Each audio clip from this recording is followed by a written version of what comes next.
Nedavno je, ovih dana je supruga Aljbina Kurtija imala promociju knjige Pravo na samoopredeljenje u Beogradu.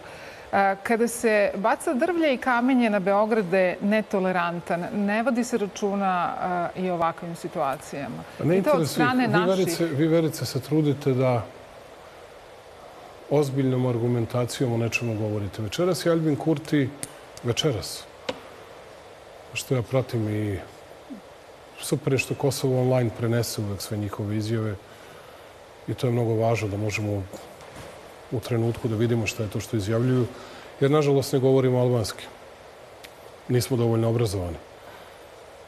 Sad, Kurti je večeras izgovorio ono što oni ponavljaju stalno, što je valjda godišnjica referenduma iz 1991. onog poluizmišljenog od Kačaničkog ustava, dakle, izmišljenog referenduma gde je njih, po njihovom popisu, 87% koji nikakve veze sa ozbiljnim organima i institucijama nije imao.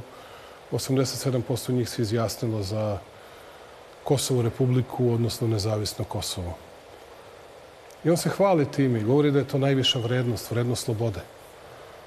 A na moje pitanje svima sa zapada, kako to Srbi iz Kosovskog Pomoravlja, sa severa, iz nekih drugih delova Kosova ili iz Republike Srpske, kako to oni nemaju pravo?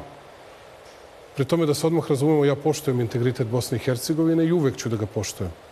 Nego ih samo pitam za dvostruke aršine i za moralne principe. Na to odgovora nema. Da pitate Aljbina Kurtija kako to ti imaš pravo, a kako Srbi na Kosovu nemaju pravo.